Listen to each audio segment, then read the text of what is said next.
And them? They're looking for hope. What about you?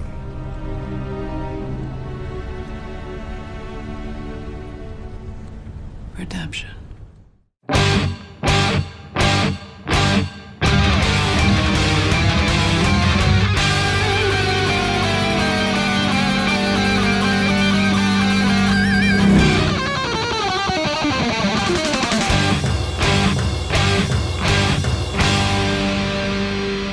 Welcome to the Mad Max Minute, where some folks look for hope while others search for redemption in Mad Max Fury Road, 1 minute at a time.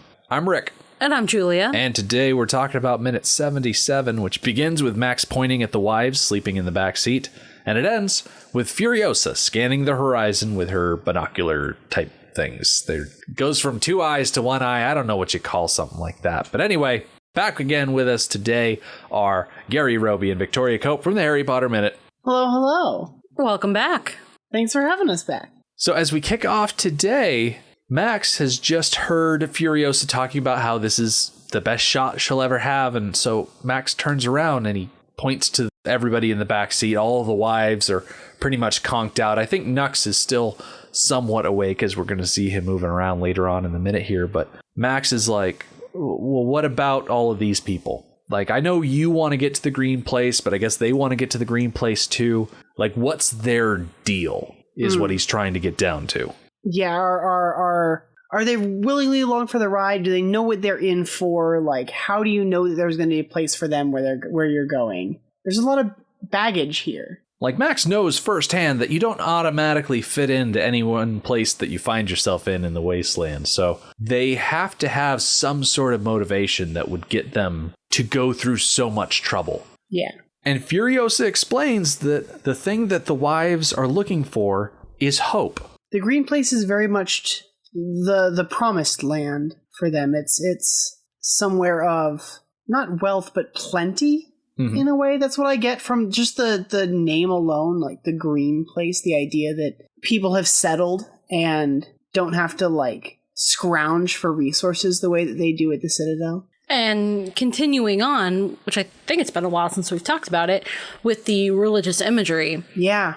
The idea of leaving a place of oppression and going to a place, a land of milk and honey, a promised land, is very common. Especially in Christian tradition.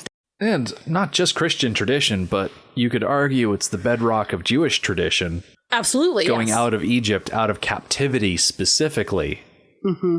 following a leader. Like, the wives are the tribes of Israel.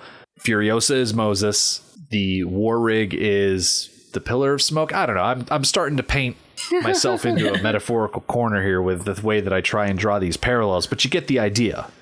That's a dangerous parallel to make because Moses doesn't make it to the promised land. Yeah. So if I were watching this for the first time and I were noticing that imagery, I would be worried for Furiosa. It's easy to be. She's the reason that everyone else is here. Her decision to go back to the green place has wrapped all these other characters in her story. They seem to be operating quite a bit on her enthusiasm. Yeah. They don't know anything but that harem, where everything on paper was great. And it's really easy to say. They had food, they had clean water, they had education. But the reality of it is much darker. Yeah, the price for all of that was too high. Do you think that's the difference for Furiosa? Like, she came from somewhere else, but these other girls, like, this is all they've ever known, so they sort of have to, like, trust in her and rely on her to get them somewhere better? I think so. They know that what they have is not good. But they don't know anything else. So if they weren't given any options, they would just live out their lives just like the women before them did. Yeah. And the women after them, they would just continue on. But they have somebody who is telling them, hey, it doesn't have to be like this. There are options. There is hope. Mm-hmm. Hope that you can live out your life as an individual and not an object to be used. Hope that any life that you bring into this world won't immediately get taken from you and trained to be an instrument of violence. hope that the practices and sort of people that destroyed the world in the first place, that you won't be contributing to their work to destroy the world again and again and again. I think that's the hope that the wives are looking for, and the hope that Furiosa would like to give them. It's a very noble pursuit for her to like not just leave on her own, but to bring the wives with her, because she I believe she recognizes the suffering that they're going through, and even leaving is a sacrifice for her. She had something here. She has the rig that she drives. She has respect of her peers, but this is more important. Reminds me of Wonder Woman, which I actually just saw recently for the first time, where, and I'm terrible with names, so I'm just going to be, that person who did that thing. So Wonder Woman grew up in this matriarchal society where everybody is equal and everybody is powerful and strong. So she goes to 1910s London, where that is not the case. Women are not treated with equal respect unto men. They are not in positions of power. They're not treated anything like what she's used to. And the secretary, I have no idea what her name is, but they're talking about their different views on women in society and their different roles, and they do not understand each other. Wonder Woman, what is her name? What is Wonder Woman's name? Diana? Diana, thank you. Diana just cannot fathom why this woman, who seems like a perfectly capable, intelligent woman, is the servant to this man. Why do you have to do everything he tells you to? And it's just this complete discombobulation between two different types of societies. So that's what Furiosa started to grow up in, this female-centered society. And that's what she learned was normal. And then she goes to the Citadel and to Joe's cult, where that is entirely not the case. And she has never adjusted to it. She is never okay with it. She wants to go home. I want to touch on that idea, the statement that she's never been okay with it, because after hearing that the wives are looking for hope, Max turns the question on Furiosa and he says, well, what about you? And Furiosa thinks about it for a moment. And after a while, she says, redemption. That's what she's hoping to get out of this. So the fact that she's looking for redemption tells me that she has done things that she's not proud of. Yeah. Maybe she did buy into this Joe's whole thing for a while. Gary and Victoria, your series features a character who got into a certain organization for a few reasons that could be interpreted as misguided, and then did some terrible things and then sought redemption later in life. I'm sure you'd be familiar with that subject. We do indeed. Very familiar. The grin on Victoria's face right now. It's like, yeah, I think I see what you're going. Yeah. It's an interesting thing. Like, I think the big difference is that she was taken. But I definitely understand that, like, there's something about finding a community, feeling like you're part of something, regardless of whether it's something you thought you'd believe in or not.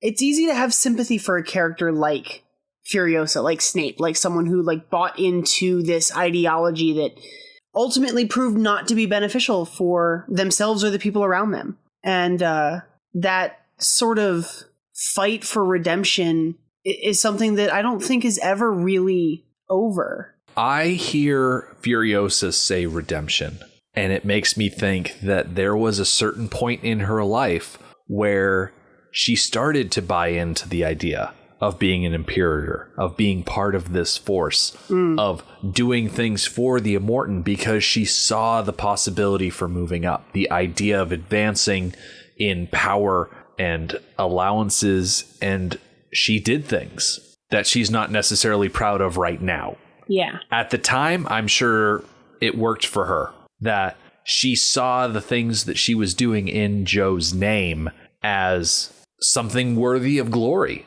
because that's just how they run things at the Citadel. And then I am willing to believe that meeting the wives is what turned her around. Seeing how the other women who are part of the society are treated. Yeah.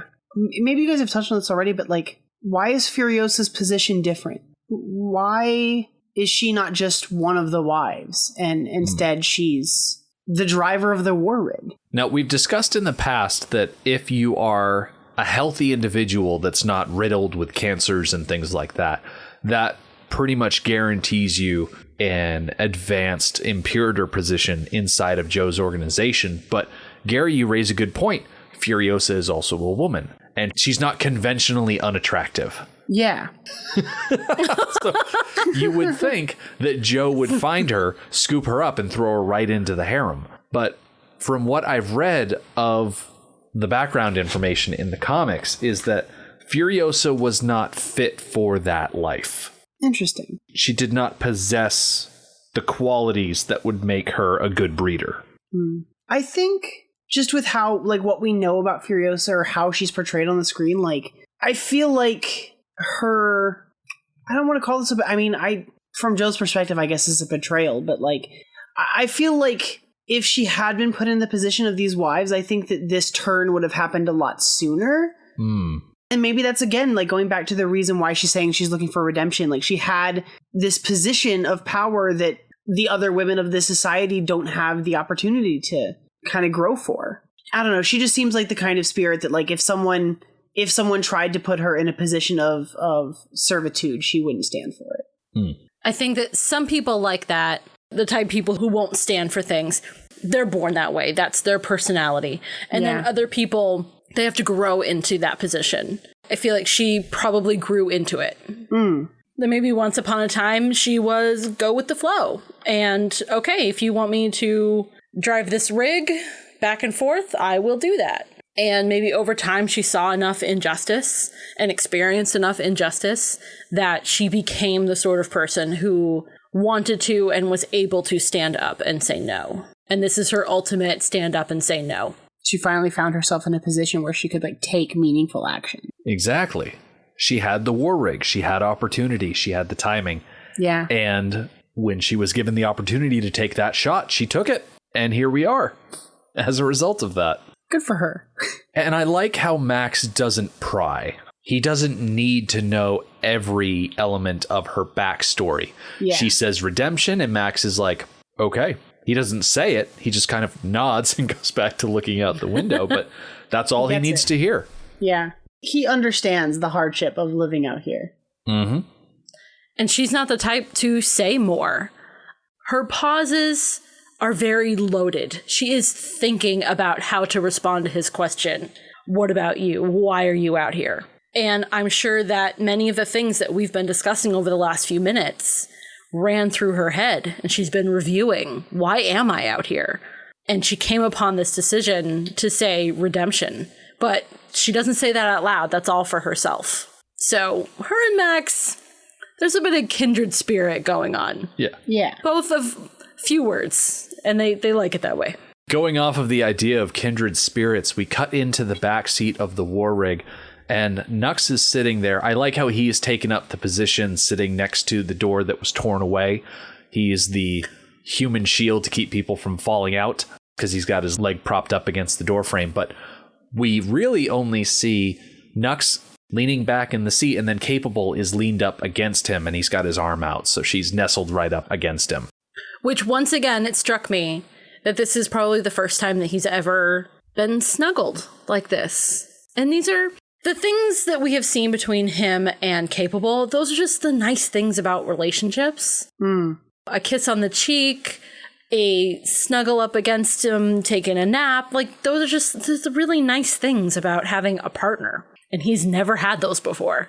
So it makes my heart a little warm for him. He's realizing his life doesn't have to be just what it was as one of the war boys. Yeah, there's more to life than V8 engines and speed and explosions.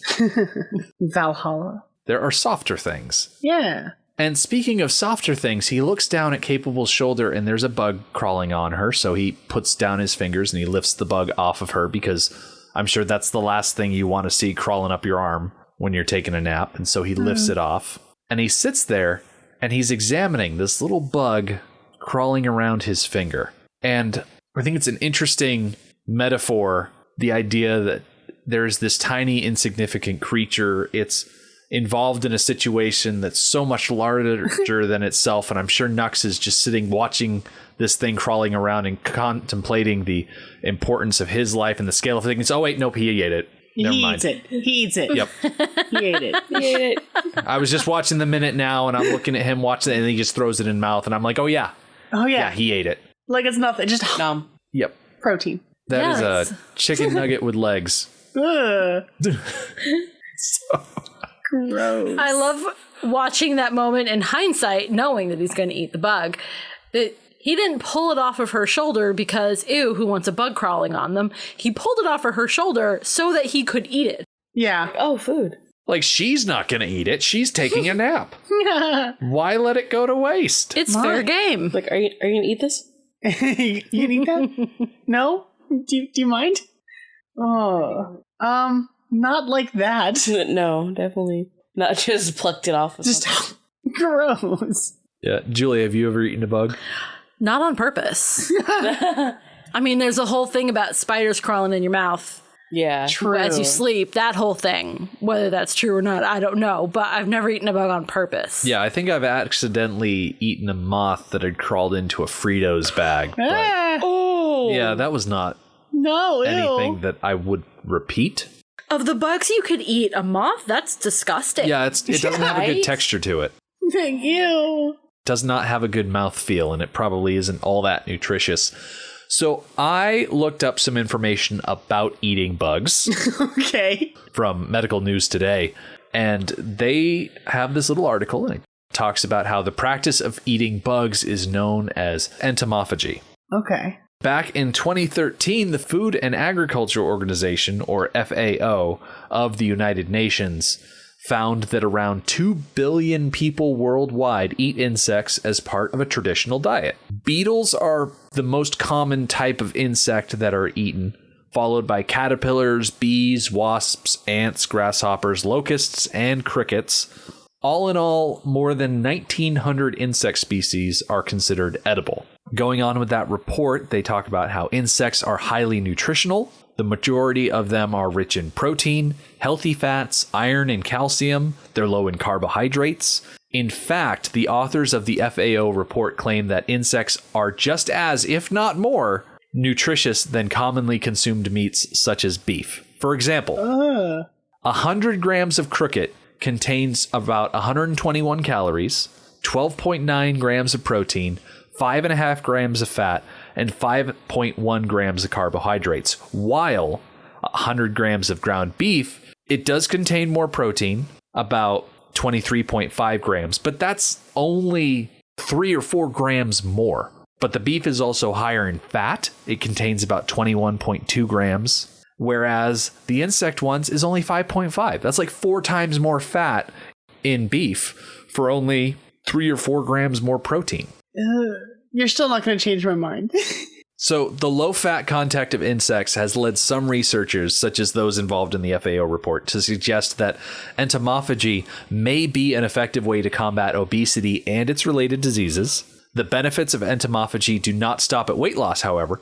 As the UN says, eating insects could help combat malnutrition, which is widespread in developing countries, as well as being a good source of healthy fats and protein. Insects are literally everywhere, meaning they're easily accessible, cheap source of food. It's a fact that could really benefit low and middle income countries where malnutrition is common. The trick to entomophagy is making it palatable. Yes, it is.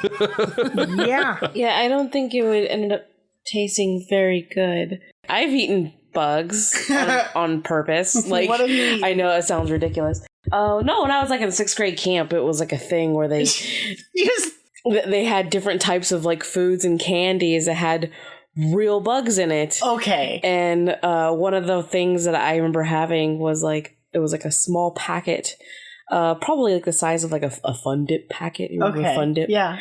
And it had like dried larvae that had been coated in like almost like a Cheeto powder. Okay. And I remember having that. I ate I think that. I had chocolate covered ants once. I remember that being a thing. I may have had that.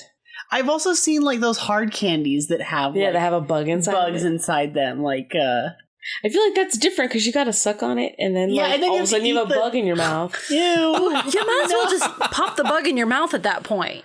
Yeah. Right? Crunch. I mean, they talk about tequila having that worm at the bottom. People eat it. That's true. Yeah. I could get behind like a black bean burger that is black beans and like crickets or beetles or something. I don't know. Like all mixed together in like a patty. I think I could get behind that. I guess if it was all ground together and I didn't know. You don't want to know ahead of time.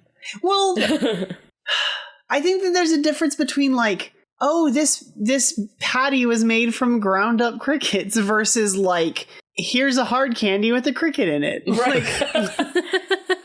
For some reason, it would always be a bigger bug, like a scorpion or something crazy. Like, what the hell? What was to do with that? I think my favorite instance of entomophagy in film would be the movie Snowpiercer. Okay. Because the folks that live in the back of the train, the guards come in and they distribute these little protein cubes. And they're sort of a, not gelatinous brick, it's more of a hard, maybe a bit more chewable, but it has all of the nutrition that you need to stay alive. And they don't exactly know where these protein bricks come from. They just know that they show up every so often. And then once a year they get an egg, like a chicken's egg sort of thing. Yeah. And so when the revolt in the movie happens and Captain America is leading all of these people forward in the train, they eventually come onto the car that is processing and making these protein cubes, and it's revealed that the cubes are made out of roaches. The roaches go into a big grinder, they're processed and output as these little bricks of protein. And they've been just eating these protein bricks for months and years and all of this time. No, thank you. I mean, I'm pretty okay with it. I would need my bugs to be prepared. Right. You know, the same way that I'm not just going to pop a piece of chicken in my mouth. I'm going to, you know, cook it for one, and I'm going to season it, and I'm going to put it with some vegetables, and, you know, I'm going to make it a nice meal. So if bugs were part of our everyday diets, we would cook with them. Yeah, I think people hear the idea of eating bugs and they think of that one scene from Lion King where Timon and Pumbaa are convincing Simba to eat bugs. Yeah, that's not a great scene. Nope. Slimy yet satisfying. Exactly. Yep. It could be worse. It could be Soylent Green. Exactly. Given the option between eating bugs and eating people, I'll gladly eat bugs. The trick is, like Julie has been getting at, you've got to prepare it the right way. You look at those behind the scenes videos on how they make chicken nuggets for McDonald's, and it comes out as pink paste because the chicken has been tossed into a machine and processed in such a way that it comes out as this easily cookie cuttered material. And you could take bugs and put it through that same sort of manufacturing. You wouldn't even know. Coat it, season it, drop it in a fryer for 20 seconds. I will eat that stuff with sweet and sour sauce. You know how I use cauliflower rice a lot to like fluff up dishes, and you don't even know that it's in there?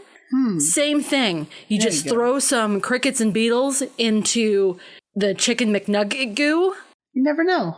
And it would volumize it and make it more nutritious. And no one would ever know the difference. Would you like to know one of the most comforting things that I read in that article from Medical News Today? Sure.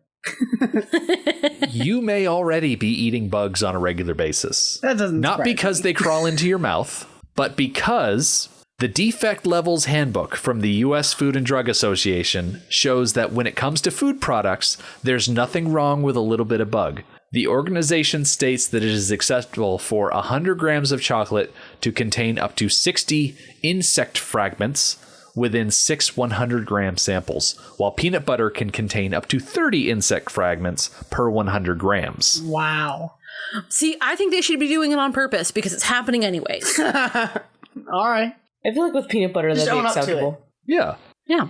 And this is all based on our own traditions. Like Rick said at the beginning of the article, how many billions of people in the world? 2 billion. 2 billion people in the world eat bugs on a daily basis on purpose. it's all based on culture and tradition. Yeah. And because it's not part of our culture and tradition, it's unpalatable to us. But if we change that, then we're fine. That makes sense.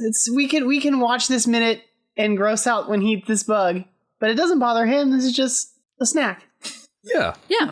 So the wives are all asleep right now, but if they were awake, how do you think they would react? Do you think, what I'm really asking is, do you think the wives eat bugs? I think everybody eats bugs. Yeah, I think that's just at this point. Do what you got to do, right? Like they understand that has that has food and protein and stuff is circumstances are dire. Right, exactly. Like, what are you gonna do? I would like to believe that the wives are vegetarians, that they eat the produce produced by the Citadel. And only the produce grown by the Citadel. Interesting. Mm-hmm. All right. I like both of your answers because I think their culture is a bug-eating culture because food is food. Yeah. But I also like the idea that they're vegetarians. Do bugs count as animals? Oh, with a vegetarian lifestyle, Yes, I do not know. Because I know for some bizarre reason that I still can't figure out, fish don't count. No, to me, fish should count. They're alive. Fish should count. Yeah, fish are alive. They have a should face, count. you know. But there are some vegetarians who will eat fish. I'm just like, no, then you're not a vegetarian. That's still meat. It's meat. Flesh. Right. It has bones and organs and, and blood pumping through it. Like, well, who are you to determine whether a fish doesn't have a soul, but like cows and pigs do? Like, that's kind of unfair to assume. I agree. That. So I did a quick Googling. Food52.com answers the question, are bugs vegetarian? And the simple answer is no. Okay. All right. Okay. Because they have a face. Because they're alive. And they can feel pain. Yes, they can. Yeah. Okay.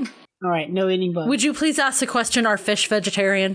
It seems like a straightforward answer to me, but... I think that's a much more complicated... It shouldn't be, but I think it is. According to oceanleadership.org, a vegetarian does not eat any meat, poultry, game, fish, shellfish, or crustacean. Thank you. Okay. There's another name for people that only eat fish but then don't eat red meat. That's pescatarian. Yeah. So you tell them that's what they are. They're not a vegetarian. You're not a vegetarian.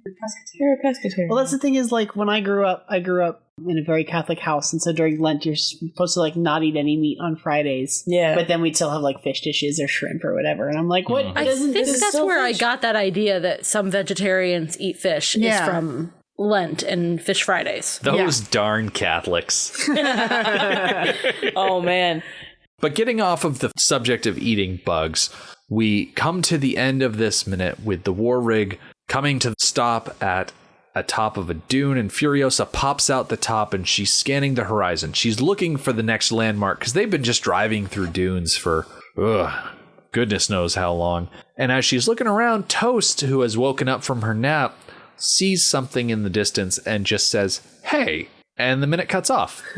So I don't know if it's Toast calling attention to something or if there is a farm nearby that has giant piles of hay. I guess we'll just have to come back on Friday and find out. So come back on Friday when Toast will see a tower, Max will make a meme, and Furiosa will face her past. The Mad Max Minute podcast is a fan project by Rick and Julia Ingham. The Mad Max franchise was created by George Miller and Byron Kennedy, is presented by Kennedy Miller Mitchell Productions, and distributed by Warner Brothers. Mad Max Minute is produced and edited by Rick Ingham. Our opening music is Verdi's Dies Irae by Daniel Bautista of danielbautista.com. Our home on the internet is madmaxminute.com. You can follow us on Twitter at madmaxminute, like us on Facebook by searching for Mad Max Minute, and join our Facebook listener group, Mad Max Minute Beyond Microphone. If you'd like to support the podcast, visit madmaxminute.com, where you can see what's in our TeePublic store, join our Patreon, or even donate to the show to help us keep the tanks full. Thank you for joining us for minute 77 of Fury Road. We'll see you next time.